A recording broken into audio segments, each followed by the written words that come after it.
ক্ষমা মানুষ কেন চায় এটা বলবা? ক্ষমা ক্ষমাটা কেন চায়? ক্ষমা কেন চায়? আল্লাহর কাছে ক্ষমা চায়, মানুষ মানুষের কাছে ক্ষমা চায়, এটা এটা কারণটা কি? ক্ষমা সুন্দর করে বিশ্লেষণ করো। যদি হ্যাঁ, মানুষ মানুষের কাছে ক্ষমা না চায় তাহলে কবরের আযাব আরো বেড়ে যায়, যদি ক্ষমা করে দেয় তাহলে কবরের আযাব কমে যায়, আর যদি আল্লাহ যদি ক্ষমা করে তাহলে আরো ভালো, তার কবরের আযাব পুরাই চলে আচ্ছা, যাবে। মানে মানুষ মানুষের মাঝে যদি ভুল ত্রুটি অন্যায় করে থাকে তখন মানুষ মানুষের কাছে ক্ষমা চাইব, হুম আর ওই ক্ষমা চাইলে সে কবরে শান্তিতে থাকতে পারবে। হুম আর যদি আল্লাহ করে দেয় ক্ষমা তাহলে তো আরো শান্তি, তাই তো? হুম। আচ্ছা আচ্ছা, তাহলে ক্ষমা একটা কি মহৎ মহৎ ইবাদত। মহৎ ইবাদত। গুড, মহৎ ইবাদত। অনেক সুন্দর কথা বলছো। আচ্ছা, তোমাদের নিজেদের ভিতরে মিল মহাব্বত থাকা ভালো? হুম। এটা কেমন ভালো? বন্ধু বান্ধব, ভাই বোন, স্কুল ফ্রেন্ড, সহপাঠী, এটা এটা একটু মেসেজ দাও তোমার বন্ধু বান্ধবের। হাদিসে লেখা আছে আত্মীয় ছিনতাইকারী জান্নাতে প্রবেশ করতে পারবে না, তাই সম্পর্ক গড়ে রাখলে ভালো। মানে সম্পর্ক ধরে রাখা ভালো, হুম। সম্পর্ক যেন কেউ নষ্ট না করে। না। এটা আত্মীয় সম্পর্ক হতে পারে, বন্ধু বান্ধব সম্পর্ক হতে পারে, যে কোনো সম্পর্ক, তাই না? হ্যাঁ। আচ্ছা আচ্ছা। আর এটা উপরওয়ালার কোনো নির্দেশনা আছে সম্পর্ক ধরে রাখা? এটা হাদিসের কথা, তাই তো? হুম। আচ্ছা, এখন তোমার অডিয়েন্সদের বলো, এই প্রচণ্ড গরম পড়ছে এবং স্কুল খোলা, 2 দিন পর পরীক্ষা, তাদের প্রিপারেশন কি একটু বলে দাও। আমার প্রিপারেশন, হ্যাঁ, তোমার প্রিপারেশন এবং তোমার বন্ধুদের প্রিপারেশন কি করতে হবে? গরমে কেমন থাকতে হবে? স্কুলে যেতে হলে কি করতে হবে? আমার প্রিপারেশন অনেক ভালো।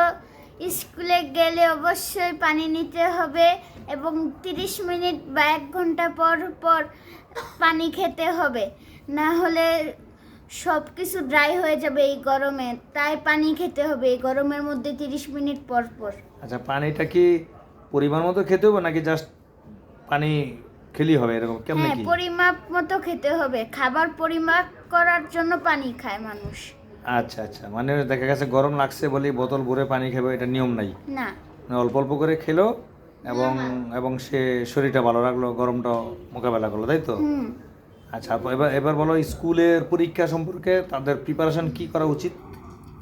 স্কুলের প্রিপারেশন, ধরো তুমি কোনো অধ্যায়, যেরকম তুমি প্রথম অধ্যায় শীট থেকে পড়তেছো, এখন তুমি শীট না পড়ে পুরা ওই অধ্যায় বই থেকে প্রথম রিডিং পড়বা, তারপর শীট থেকে যা আছে তা পড়বা, তাহলে তোমাদের কাছে ওগুলো সহজ লাগবে।